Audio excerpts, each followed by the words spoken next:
Good morning, world. I'm Steve Rao, the host of Pod and Roku TV's World Edition, live from Morrisville, North Carolina, the All-America city in North Carolina, the 8th largest state in the United States of America. And we welcome you to this show where we talk about global affairs, innovation, an increasingly turbulent world politically, economically, and as we are on this edition, which is our Ukraine edition, where we're going to spend much of this show talking about the one-year anniversary of Ukraine, since I was in for only a few minutes on Friday.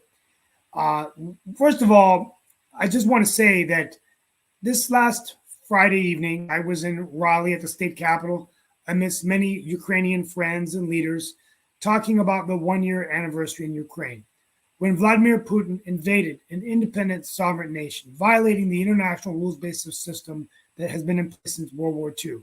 Since his invasion, over 35 to 40,000 Ukrainians have died, hundreds of thousands of civilians severely injured, families divided and decimated, and hundreds of thousands of troops gone, Russian and Ukrainian.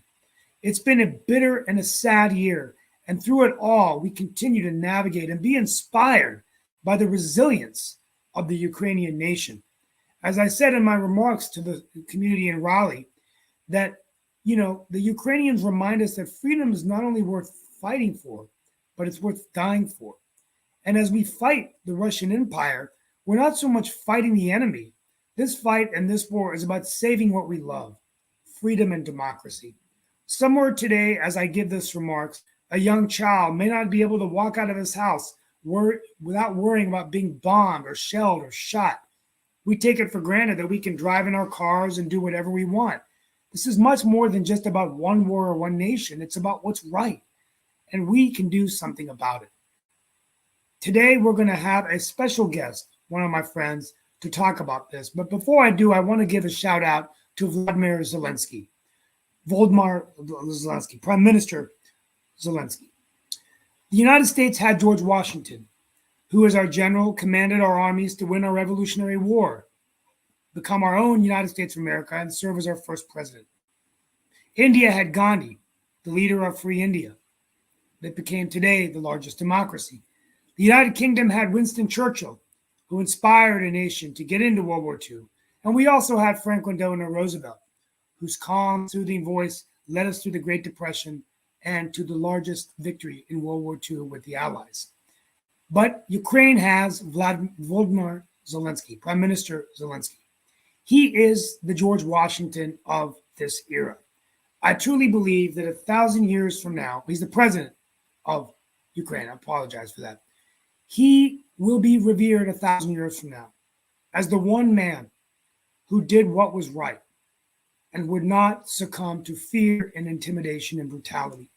I dedicate this show to his courage and his spirit. And we want to know, if he's watching this show, that we are here to support his nation with whatever we can do. With that being said, I am honored today to have with us Michael Brzezinski, who is a political analyst and also has ties to Ukraine. Michael, thank you for being with us today. Hi, yeah, it's good to be here. I guess I used to work for the Polish Foreign Ministry for a time as well, and yes, I am a political consultant here in Raleigh. So I guess everybody has been talking about it for the past week. It's the one-year anniversary of the invasion of Putin's special military operation. You hear about it seemingly every day on the radio around now. And I think going into this, there's a lot of topics of conversation that are kind of on everybody's mind. The biggest one is war fatigue, I think, which is what a lot of the experts from Eastern Europe and a lot of the region analysts are kind of fixating on right now, because they recognize what many of us recognized a while back before, that while this war would not be short, it would not be a Russian victory. It would still drag out. Right. This is not a quick and easy war. This is the largest conflict that Europe has seen since World War II.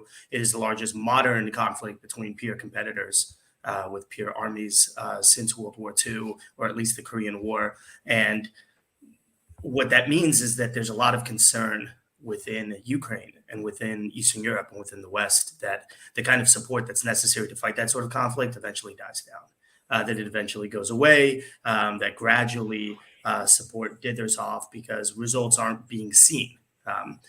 The reality of that is that the results that we're seeing is a stemming of Russian aggression at a cost that is borne almost entirely by Ukraine, right? The old adage, gold is cheaper than blood.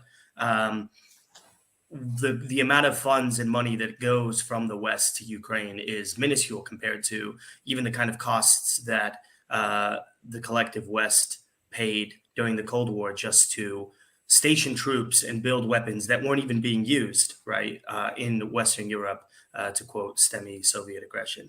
So I think you're going to hear a lot lately in the news about making sure that the right kind of aid is going forward. And I think you hear a lot of messaging from the current administration, from President Biden, about continuing nonstop aid going forward. But the reason you hear that is because that's kind of the most important thing on the menu right now, is making sure that we don't start getting fatigue, right? Yeah, and that's the question I was going to ask. And I had so much to get in my monologue, so I feel, and I apologize, it's President Zelensky.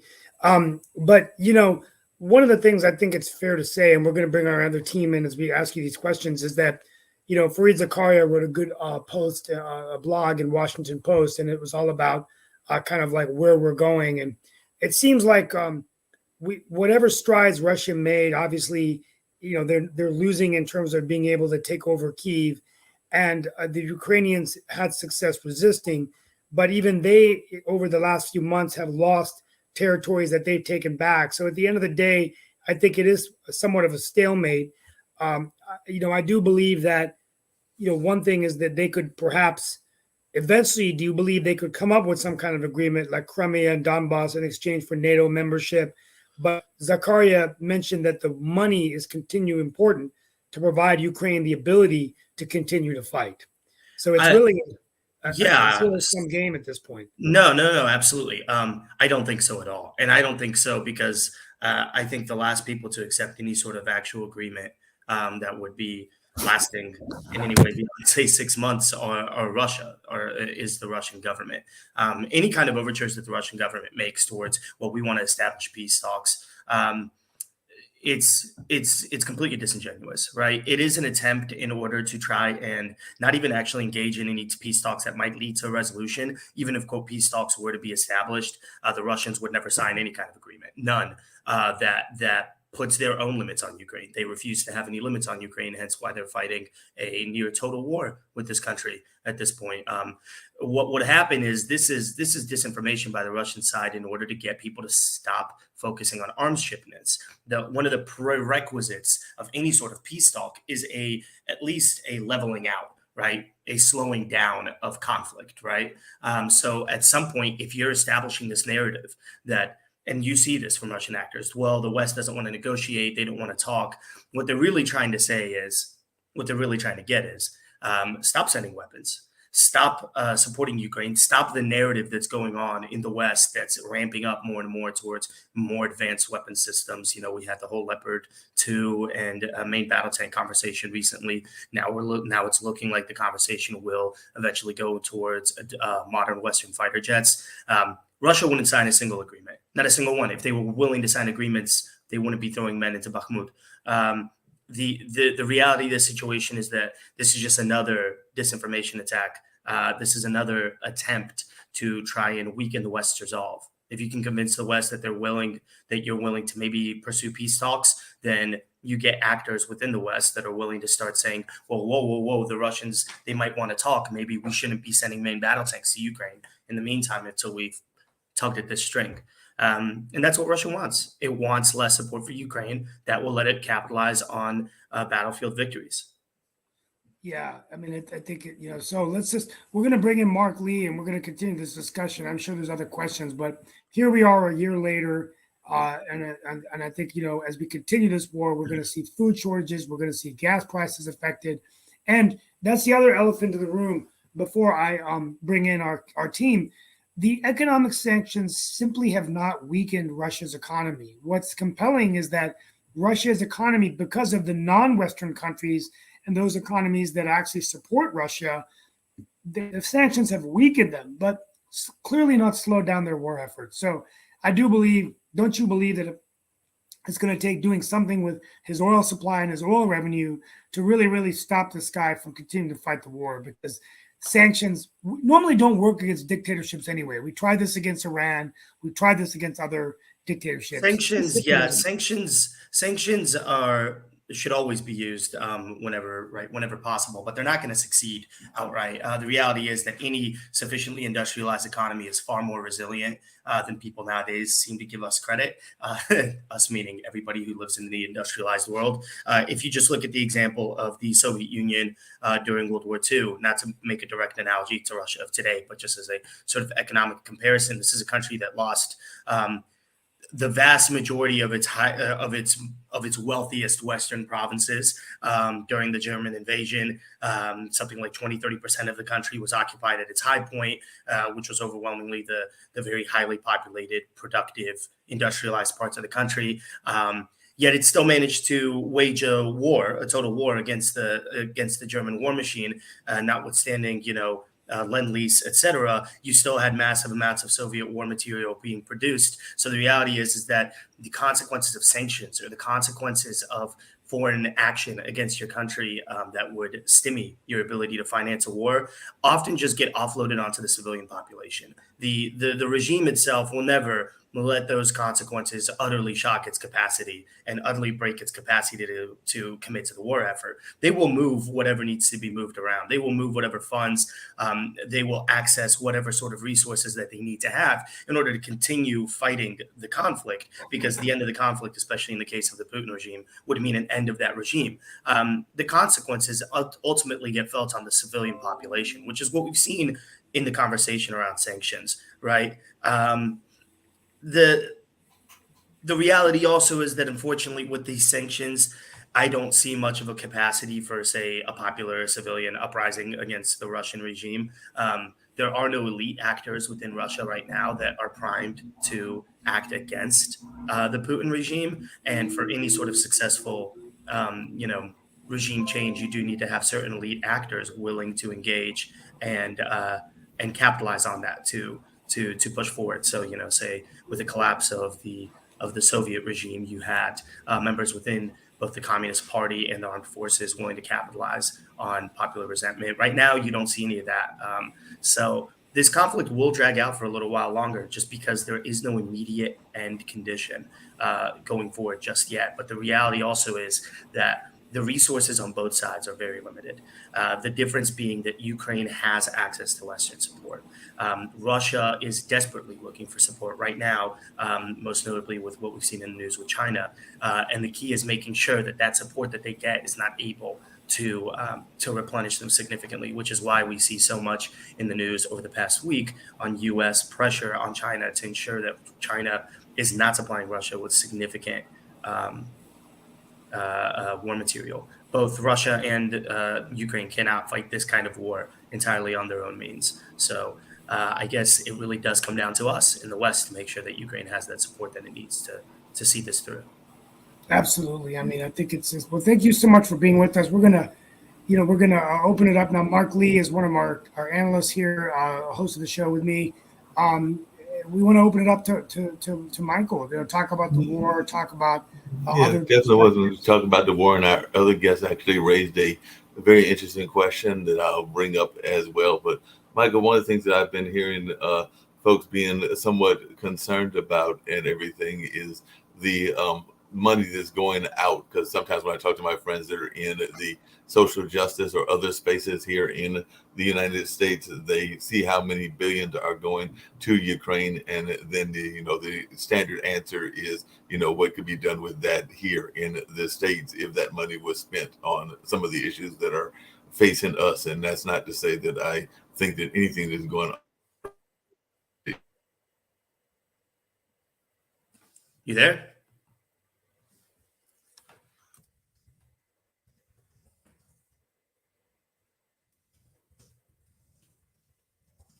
Is Hey, Mark, I think you cut out for a minute, or maybe my connection cut out for a second. Yeah, I hear this argument all the time, and working as a political consultant in Raleigh, the primary chunk of my business and my work is about domestic issues. So, I mean, I get a little bit snarky when I've heard that question before. I like to ask people, well, if you have all these great ideas about what we should allocate those funds for here in the U.S. domestically, then let's start allocating those funds as we need them. Them out of aid if you are really so intent on that. In reality, those funds usually aren't being allocated. These are not funds that are being pulled from other social programs. These are not funds that are being taken out of anything other than our military budget, which is designed to ward off and to compete and to neutralize the threats that our country faces. And right now, those two big peer enemy threats are Russia and China. So you think of the fact that, okay, we spent $111 billion. I'm under the impression that if I went back in time to 1972 and I told a couple of the U.S. generals in NATO Western Europe command that we were managing to absolutely annihilate Russia's military capacity on the battlefield by spending, $111 billion and not a single American life, enlisted American life lost, I think they would salivate and cry at that reality. So from a U.S. policy perspective, one, it's not money that's being taken from anything else. And I challenge any kind of rhetoric that I hear like that to please start allocating that sort of money to those great social programs that I personally believe do need that kind of support. And two, I wonder whether they would prefer for Russia to wait and attack, that we shouldn't do anything and let Russia attack a NATO country. And then we have to send in U.S. soldiers and lose U.S. lives on the battlefield, rather than sending a very paltry, really, truly, in the scheme of things, a very minor amount of gold and save, however many millions of gallons of U.S. blood. Right. So I always find it a disingenuous point, to be honest. I think it was usually often either it was cooked up or it's been pushed very heavily from St. Petersburg online troll farms. We have Sasha Starr with us. I'm back. And then we also have another guest that's going to cook after you leave. We're going to bring her on, but she's here. But Sasha, Sasha's our Ukrainian expert. He's Ukrainian immigrant. Sasha, what insight would you like to share with us today? Yeah, Michal, great to see you again. I'd like to point out one thing which probably is overlooked, that for Russia and specifically for Putin, this is existential war. Nothing else. It's really about its existence. It's about their ability to not only rule the country, but even physical life per se. Now, in the West, United States including, this is some kind of an exercise in some kind of a balance to not to let Ukraine lose the war on one hand. On the other hand, not to send so much powerful ammunition and weapons so Ukraine will actually win the war. Although even by winning the war for Ukraine, it's very muted concept, because what it is to end war in Moscow. It means to get out from all its territories, or all its territories but Crimea and Donbass. It's very muted at this point. But I'd like to point out this. So that explains why the West is so careful, why it sent so much weapons, but not enough for Ukraine to mount the attack that will get all its goals accomplished.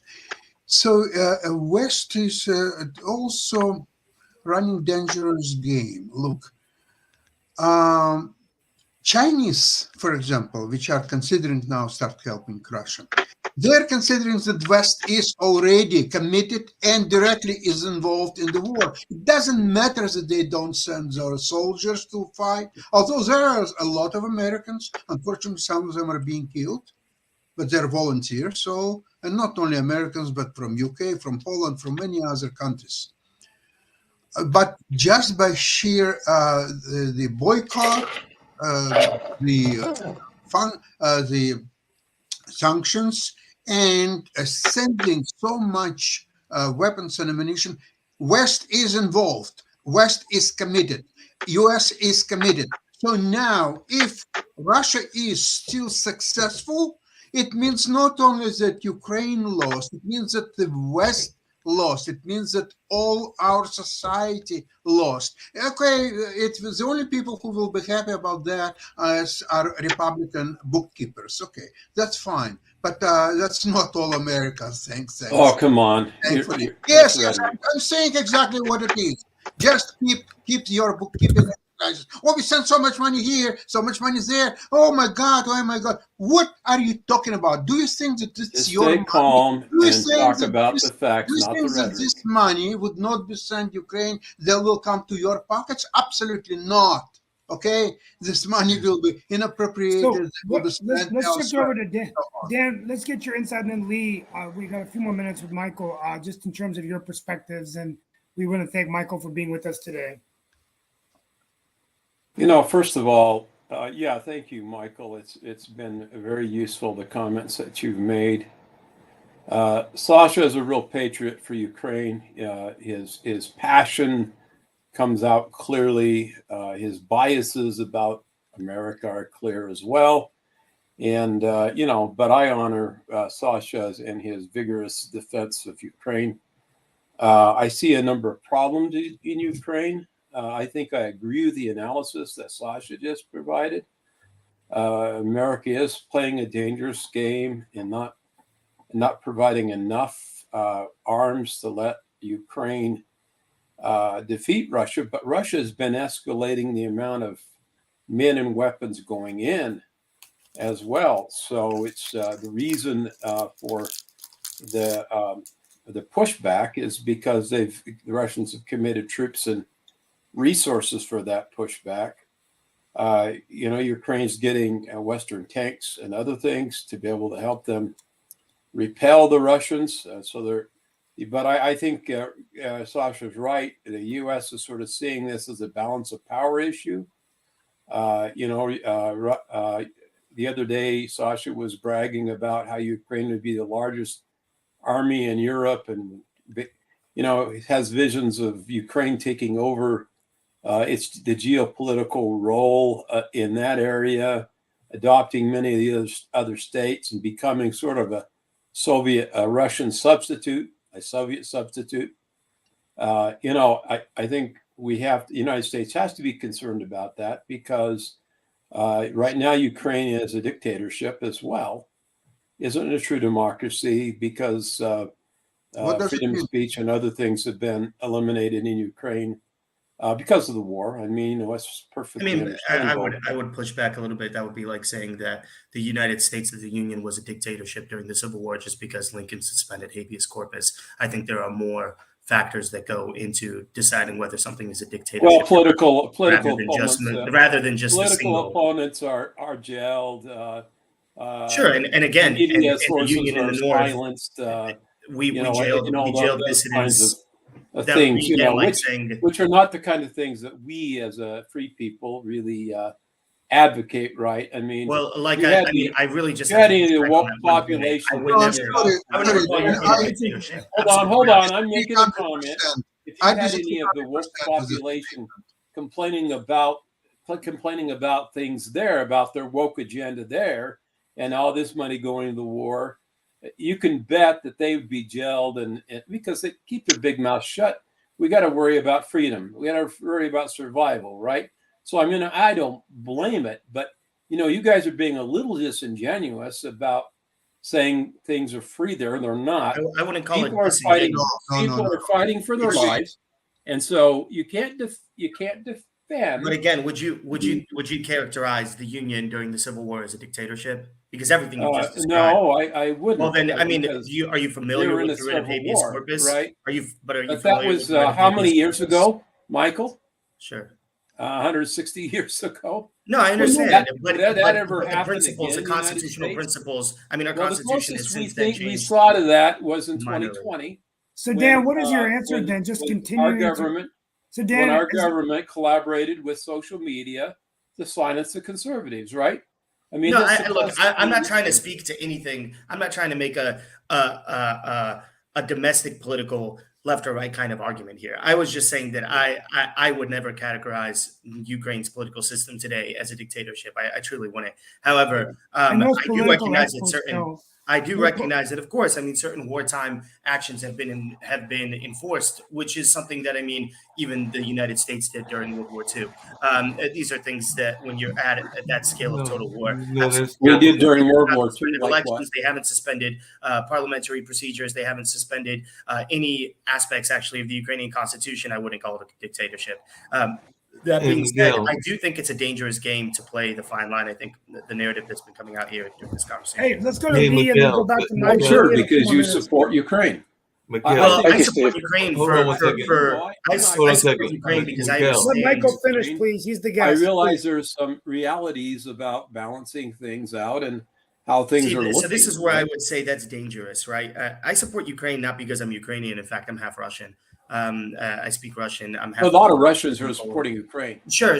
But the reason why you'll find the Russians supporting Ukraine isn't because they're self-hating Russians or because they just happen to be the woke liberals of Russia. I mean, this kind of No. analysis. They're The people reason that- why I support Ukraine is because Russia is not a stable situation. Russia Well, Russia's is wrong. not a stable. Russia is not a good thing for neither the people of Eastern Europe nor the people of Russia itself. And Russia is not a rational actor like other states. It is the last empire. It operates upon old imperial principles. It sees no limits to its ambitions, and therefore it cannot be negotiated with like a modern. You know, you're right. You're absolutely And right.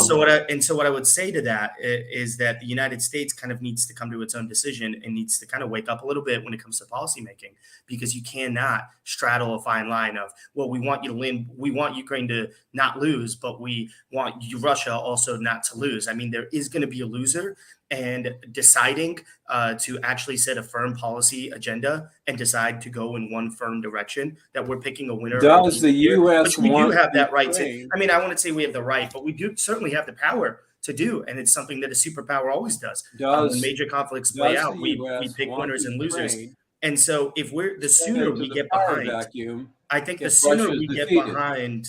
If you let me finish just this thought. Dan, could you please sooner be we get respectful? behind- Excuse me. He's not being respectful for me. He's talking over me. Well, when we invite a guest to the show, Dan, you allow the guest to answer the question. If you're not comfortable with that, you can take some time off and come back. But this is a guest that's been invited to the show. So, So well, I would just- ask- and I just have one last word, but I think the sooner that the United States decides just that we kidding. actually do want Russia as the loser here, the sooner it will be better for our own foreign policy. The sooner that we will have a more cohesive foreign policy, we can actually decide to start realizing and start thinking about what do we want this region of the world to look like after it's all said and done. Now, at the end of the day, that doesn't mean that the United States is going to single-handedly, do all this. It's only possible because there's Ukrainians, because there's so many Belarusians, because there's so many Poles and Balts and people of the Caucasus that absolutely want to fight this battle and are just looking for our support. But the sooner that we decide that, okay, this is actually the policy agenda that we want and the direction that we want, then we can actually get to the important and critical business of deciding what do we want that future to look like. And right now, the United States is not in that discussion. And right now you have a couple of actors as a part of that discussion. Ukraine, Poland, you have the Baltic states, and the UK are part of that discussion. But the United States is not. And unfortunately, it's because we are a little bit too disconnected from this issue, and we would prefer for things to continue as the status quo, which the status quo, you can't keep the status quo forever. History moves forward, things change, and the longer you get stuck in trying to maintain a status quo, the more you dig yourself into a hole of not being prepared for what comes next. So, Miguel, just really quickly, it was a question that actually Thank you, Alexandria Miguel, so had much. asked, and I wanted to actually Michael. bring Alexandria in as well. But Alexandria actually asked a question about social media and the impact of social media on the whole war and all in that space. And by the way, Alexandria does, even though she is a sports figure, and I definitely want to get to some of that as well, she does have ties to that part of the world, actually having lived in Russia and being born, if I remember correctly, in West Germany and all in that way. And was actually born under the Russian dictatorship of Brezhnev, if I'm remembering correctly, and all in that space. Please correct me if I'm wrong, Alexandra. I'm just trying to remember some of the points that you were bringing up, but you did ask the question about how social media is impacting both sides, both the Ukrainian and the Russian side. So, there was a time that the Russian Empire and a lot of dictatorships did not have the social media aspects, which is very much what they are using. So it seems like that is probably a driving force against Putin that some of the other dictators didn't have. But I just wanted your take on that, Michael. Sure. Hi, Alexandra.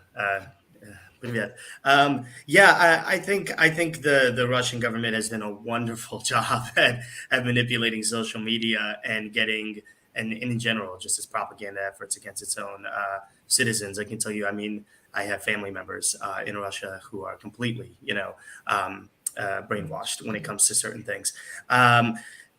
The biggest thing is that, there was this great book that I read when I was doing my master's on Russian and Eastern European politics at Chapel Hill, which was, it was like Russia, TV nation. And compared to the vast majority of other countries in the world, the overwhelming majority of Russians engage with pretty much all of their news and all of their information gathering through TV, far lower rates percentage wise compared to, say, other like European countries. In social media, right, through online. Now, you do have that. The biggest single platform in Russia and in the Russian-speaking space for social media is called VK, Vkontakte. It is like an aggregate of Facebook, MySpace, YouTube, and a million other different social media platforms. And the nice benefit for the Russian government in terms of that and how popular that one single platform is, and that it's Russian-based, is that it allows them a lot of control over the kind of content that's published and propagated through there. So you do see a lot of pro-Russian content put out through those channels. The other big factor is that the Russian-speaking world in Russia, those that have those that live within the Russian space, is that it's not quite as connected to the English-speaking world, to the English-speaking online world as the rest of say Europe. It is part of its own Russian-speaking world, the Ruski Mir. So you have all of this content going out, hitting these average everyday Russians in the Cyrillic alphabet or, in the Russian language. And this isn't something that's easily penetrated by your typical Western social media. Now, there's one exception. Since the war started, you have Ukrainians who were part of that Ruski Mir, able to engage on this social media fight with the Russians. Unfortunately, I think that we have had some 20 years of brainwashing and propaganda that's gone on in Russia that most Americans are completely unaware of the true scale of it. That's been pushed upon the Russian people, prepping them for this war. Anybody who thinks that this war came out of nowhere just hasn't spent a single moment watching Russian TV, I think. And anybody who was watching Russian TV knew exactly what was coming. So I think the big factor is TV. I think Ukraine presents a very new kind of destabilizing force in the Russian social media sphere, because they are able to engage with Russians on their level and hit and really, to quote, modern day parlance, clap back, right? But at the end of the day, you do not get over 20 years of gradual, of very, very, very masterful inoculation of a population towards a war and towards like absolute genocidal racism in many cases against the Ukrainian people. You do not get through it with a couple of memes over 1 year of conflict. Yeah, that makes a lot of sense. Thank you so much. I mean, it's been incredible to have you on, and we get a little turbulent today, but we a lot of people are on edge, right? I mean, just the way this war is going out. But I agree that it shouldn't be. We need to do what we can to support Ukraine, and I think anybody that says, well, why are we giving the money and all that? I mean, at the end of the day, we're giving the money because it's the only way that Ukraine can win this war. And unfortunately, their country has been devastated as well, right? So even if they survive the war, the concern is, how are they going to rehabilitate? How are they going to recover, right? So it's amazing. So let's Yeah, I'd probably reconnect. taking enough of people's time, and I do have another obligation coming up. But it was great to have a chance to speak. No, I'm I glad appreciate to you and answer some everything. questions, and I look forward to watching the recording of this and seeing all the other great Well, speakers that you we guys. appreciate your time with us today. We are going to bring you back more frequently to talk about Ukraine, and we're also going to invite you to Sasha Star's show as well. So, want to I'd be happy thank to you do for being with us today, and we pray for Ukraine. And I know your father is from there, and we that. Part pray of my for father's North family, Carolina. yeah, I have some Yeah. family there, but not We most of my pray family is. for the Ukrainian people because, and so let's get thank you so much, and we'll see you soon. Thank you.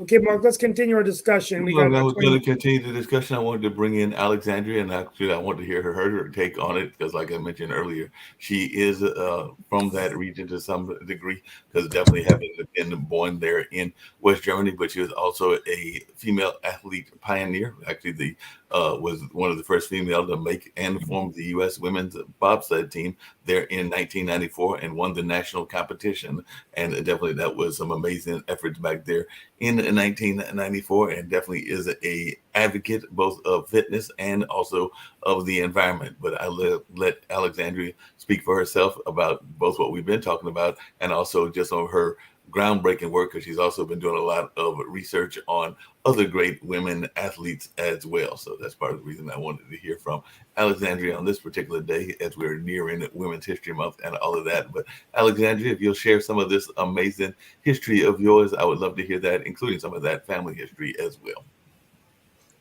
Hi, thank you. And I have to say, I really enjoyed that banter. I'm so used to coming in and just diving into women's history and sport. So I'm thank you for including me in that, and I really enjoyed that. That was good stuff. So yeah, for me, I also teach kinesiology. I'm teaching women's history, and what really made me write the book is, I'm one of the professors responsible for teaching tomorrow's therapists and trainers and anything and all things sports, wellness, fitness, health, recovery, rehabilitation. And so when I get these 300-page textbooks, and there's really about 2 to 3 pages, and I'm not kidding, 2 to 3 pages of information on women. After a decade of that, I thought, this is insane. And so I started compiling notes, started researching, but of course the pandemic hit. And so I was only teaching online. So that's when the real research came in. And while I really started just to talk about women in sports and a lot of that, I wound up going back all the way to ancient Greece and then moving slowly through history, because where we are, the history of just kind of like what you all were talking about with Russia and Ukraine, you can't just jump into what's happening right now. You got to go back and look at what was happening. That's really what I did. And I throw questions at me, because I really did decide in this that I was going to cover all things female. Well, one thing I was going to ask you just really quickly, one, you got to give, a lot of times women are doing amazing things when they are competing. Like you said, you did win that national competition, but you were doing it, as I understand, at the time that you were 4 months pregnant. And we do know that has been a thing with different athletes that are still competing, even though they are giving childbirth as well later on in that space. So I just wonder, was that even a concern of yours as you were competing, because you were 4 months pregnant with your second child? I don't know how many children you have total and everything, but definitely that was at that time probably a radical thing to be doing in 94. There have been some other folks that have been doing it now and everything. And then I was also wondering your take on athletes that are also getting engaged in political activities, because we do know what happened with Brittany over there in Russia, but there have been a number of other athletes that have used their platform to talk about issues. And I was just wondering your take on that. Oh, those are great. Okay, so yes, it was quite radical. So the backdrop really, and most people don't realize, is in 1940, Melville Dewey, as in the Dewey Decimal System, his granddaughter won an open competition in bobsledding, men and women, and she won. And when she won, it took the AAU, the Amateur Athletic Union, about 2 days to decide that they didn't like that. And so they stripped her of her medals and they banned women from the sport of bobsledding. And so it was 1993, and I was sitting on the couch holding my 6-month-old, and I watched bobsledding on ESPN, and I thought, this is the coolest thing I've ever seen. I waited for the women. They didn't come. And of course, then I started doing some research, and I found out that women were banned. And so that's kind of what started it. So I was not at all prepared to become the face of bobsledding because I had a 6-month-old. But I did a lot of letter writing, trash talking to the International Olympic Committee, the United States Olympic Committee, just because I was also a former competitive fighter, which was also quite rare then. And so I thought, there's no way they're going to tell me I couldn't handle this. Had no idea what the sport actually entailed. And so when they called me in January 1994 and said, all right, we're going to do this. Are you coming, big mouth? You know, I was like, yeah, I'll be there. So I literally had to slide wearing a kidney belt because I had just had my first child. And so I wasn't completely put together again yet. And then as I kept making the cuts, we found out I was pregnant with my second child. So when the nationals came, I was 4 months pregnant. By this time, I'd been in the news enough times that Case Western University found out about this bobsledder. And at the time, I was squatting about 375 pounds, free weight, sprinting just around 20 miles an hour. So they were really excited to have me be part of their program. So I always tell people I knew that my child was safe because I was literally hooked up to everything. I would train wearing EKG leads, oxygen mask, a fetal monitor, a heart monitor. I was attached to everything. And so I knew that I could literally see, I could hear her heartbeat when I was training. So I knew that she was safe, but I got a lot of blowback. Thank goodness there was no such thing as social media yet then, because I probably would have been creamed. But my child is super healthy and athletic and to right now, but at the time it was unheard of. And then at that point it was fight on for me to get women into the Olympic Games. And so I hung in for the next 4 years just to get women into the Olympic Games with the help of a host of amazing other women. And that kind of ties into your second question, which is, so between what I went through just because I was watching television and didn't see women representing a sport I thought was cool, that really opened my world up to activism and also research and science. And so I love that female athletes are being so active. Most people, you say athletes took a knee, and most people don't know that the first Black athletes to take a knee were in the 1960s, and they were Black cheerleaders. Most people don't know that. We think Kaepernick, right? Yeah. So there's a long history of things that women have done that predated who the male athletes we think did things. But we didn't write about females in sports really until the 1970s is when it started to pick up with the Battle of the Sexes. Do you think it's gotten better for women? Lee's been very quiet today. Do you have any insight, Lee?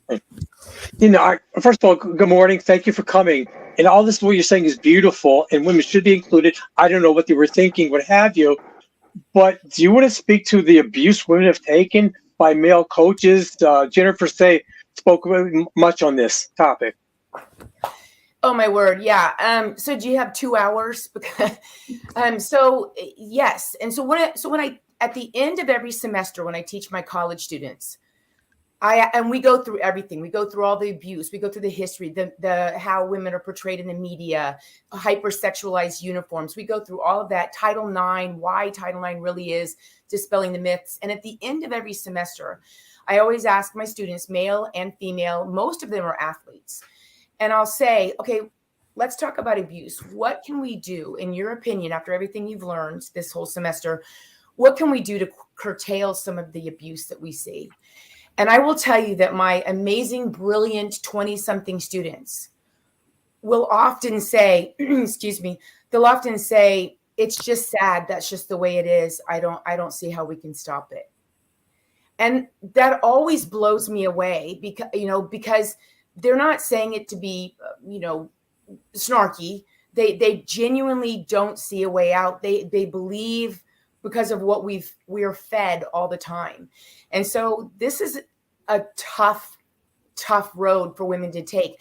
And it goes both ways, because women, I teach that half of our problem with the way women are treated are women. Because women have also, we've bought into how we should dress, how we should look, how we should act. When female athletes understand, if you want to get good sponsors, you don't see a lot of top level, highly popular, coveted, ugly female athletes. You just don't. But we don't think, we don't have a second thought about an unattractive male athlete. He can be a superstar. So women intuitively understand, as they negotiate, navigate their way into sports, that they got to look and act and walk and talk a certain way if they want to pick up sponsors. And so it's just a huge problem. I mean, it really is. And, one of the reasons that I put Simone Biles as one of my 3 people on the cover of my book is not because she's the GOAT. But when everybody jumped on her when she pulled out of the Olympic Games, and then we find out later on she was one of Larry Nassar's victims. That's this is the history of women in sports. Do you think women in sports are getting more recognition now? Because I'm thinking about all the great athletes. The WNBA seems to be definitely very strong. I think about the soccer folks like Mia Hamm and some of the other ones. Brandy, I'm trying to think of her last name. Thank you. And then some of the other amazing women athletes that are out there. I understand that there might even be some women athletes that are starting to break into what used to be male-dominated fields like football and hockey. But I'm just wondering, is it become so common that it's becoming almost no fields that are not beyond being broken in that sense? Because like I said, I can't think of a sport that women aren't in, maybe rugby. But even there, I think there might be some women rugby players as well. Right. You just said that you were involved in the fighting, and I'm going like, wait a minute, she doesn't even look like she has a fighter's frame and all in that space. But I do know that fighters come in various frames, and I'm not going to try to mess with you whatsoever, because you'll probably knock me out in a heartbeat and all of that. Probably, yeah. So first of all, Mark, get ready for a slew of emails from all the women who are in the World Rugby Association. You're right. We've broken great ground. So this is where I love this conversation, because again, to my college students, I'll say, okay, let's put a stop to that just for a second. And now let's look at a few things, which is, right now in our top medical universities in the United States, we still use the 154-pound male model to represent women when we do research and clinical trials in medicine. We know that women, because of our hormones, we react differently. There's all kinds of, the numbers are quite alarming about how many women wake up during surgery because we react differently to certain anesthesias, for example, Ambien, sleeping aids, painkillers. But we're still using the 154-pound male model. And for all the like, as you said, women are just everywhere in terms of sports. There's nothing that we can't do. We're showing that. But only 6% of all exercise science research, 6 is dedicated to female athletes, 6%. And so, the numbers are, this is where our real problem is. So how can we possibly be saying anything more about, for example, transgender female athletes in sports? I believe fully and totally that all people should be able to live the life that they believe that they should have. Absolutely. And I would never want to stop anyone from living their life. But I don't know that we can actually say, as the IOC did in 2014, when they said transgender female in sport, sure, okay. Very little research. And so my point is that I don't understand how we can let certain things happen right now until we up that 6% to at least 50% for our research.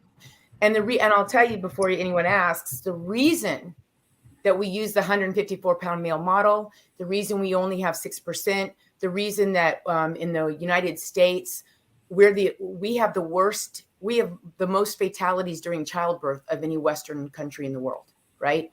The reason all this is happening is because we're being told, because of our hormones, in terms of clinical trials, were too time consuming and were too expensive to use. So it's easier to use the 154-pound male model. Wow. Wow. It's amazing. Real quickly, Mark, before we end the show, just a couple of things we didn't talk about today, but just to let people know what's going on. And we want to thank you, Alexandra, for sharing all your insights. The CDC is investigating the train derailment, terrible situation in Ohio. So we're going to talk about that tomorrow. What does this mean? How does this affect the transportation department, the environmental department of the country? Terrible winds and storms continue in California. Winds and storms occurring. A new president of Nigeria, possibly. They've got a guy named Peter Obi, who's an unknown third-party candidate that might have a chance to win. And there's been protests in Mexico. So as we continue this conversation, just a couple of those things we're going to talk about tomorrow. But back, definitely. And there's another one that we might get to tomorrow as well that I'll actually loop it into the question I'm going to ask Alexandria, because there is a white student that is actually suing one of our HBCUs, Howard University, which of course is also where Kamala came from, for $2 million over racial discrimination. So it's one of those reverse discrimination kind of suits, and it'll be interesting to see how that plays out. But Alexandria, I was wondering what your thoughts are in the sense of the management side of the athletic world. I do know that there have been a number of great athletes, women athletes and everything, but there are definitely on the basketball side, folks like Dawn Staley and a number of others, but I don't know that there is enough leadership in the sense of women coaches and women owners and things in that space. But I just wondering your take on that, if there is enough women-led sports organizations, and is that something that you would like to see more of? And then the other thing that I was curious about, and maybe you can loop them in, maybe you can't, is I also saw that you were an environmental activist. I'm going like, how does the sports world fit into the environmental world? Because that's one of the things that when I was doing my research, I found out about you. And I'm going like, are they two separate things, or are they tied in together? They're two separate things, but they're obviously tied together. When there's all kinds of studies about communities that are near heavy industrial activity, oftentimes, believe it or not, soccer fields are very close to these industrial parks. And so, I joke about it, but I don't, which is it's all great till you can't breathe. And I know of a place in Midlothian, Texas, where parents would joke, you could leave your wallet or your purse, but if you left an inhaler, it'd be gone in 2 seconds. And so, I obviously, I think the sports world, I love activism in the sports world, because we're a country, we love our athletes. And so if an athlete can speak to issues that are going on about civil rights or clean air or clean water or child abuse, this is a great thing. I know a lot of people don't like that. They just want athletes to stick to sports. But if we're going to call them role models, then let's use role modelism beyond sports to really help people see what's going on in their communities. Yeah, no doubt about that. What about the notion of more women in coaching? Is there enough women in coaching? So before and in my history, before women were accepted into sports, all of our trainers and our coaches and organizations were women led and women held. And then as soon as women came into a sport that became profitable, early in the 1960s and 70s, all coaches were replaced by men. And then the fight really began in the 70s and 80s to get more women into back into coaching. So it's an ongoing problem. Yes, we definitely have more female coaches, but we need so many more coaches. And to my point, if we only have 6% of research and we don't know anything about women's bodies, and I give you the example of Mary Kane with Nike. She was the fastest girl in America, and Nike swept her up. And an all-male staff didn't understand that female athletes actually need more protein. And they literally starved her and broke down her body and destroyed her career. And so we definitely need more female coaches who understand things that male coaches don't yet, but they're not educated. They don't yet understand about female hormones and cycles and how really big this is in an athlete's career. How often do you feel that the portrayal of women athletes has been done well? I know that there was that movie, I think it was A League of Their Own, that was about the women baseball players and all in that kind of way. And there have been a couple of other ones, including the one about the UNC soccer team and a couple of other ones. But I was just wondering, how accurate do you feel the portrayals are of women athletes, even if we go back to like some of the early track athletes and all in that kind of way? Oh, okay. That's a loaded question. The short answer is, so for my students, I break it down, and a lot of people don't like this. I don't care, because it's the reality. Is the white female athlete and the non-white female athlete experiences were quite different. This is I'm not passing judgment. I'm simply stating that in the early days, the only women who were allowed to participate in leisure sports, which was croquet, lawn tennis, golf, were upper class educated white women. Well, and so the first women in the Olympic Games were only upper class educated white women. And so this is a history. And so of course, that historically speaking, that had a big impact on who had to fight the hardest to get into certain sports. You know, I told you my story of I had to fight bobsledding just because I was female, but the history is long and hard of other non-whites getting into certain sports. And in fact, the Latina athlete really didn't make her big emergence into sports until the 1990s. And as one of my college students said to me when I asked, why do you think that is? And he raised his hand and said, well, that's probably the most hypersexualized female in most cultures, and it's pretty hard to get respect when you're hypersexualized. Oh, you know, so there's so many components to the female athlete and what she's had to go through and where she is today and how much further we have to go. That's so different from the male athlete that I just think she's so interesting and she needs to be celebrated. But every semester, at the end of every semester, the 90% of my students say to me, I had no idea about this history. So that's what we really need to change. And then maybe things really will get better for female athletes.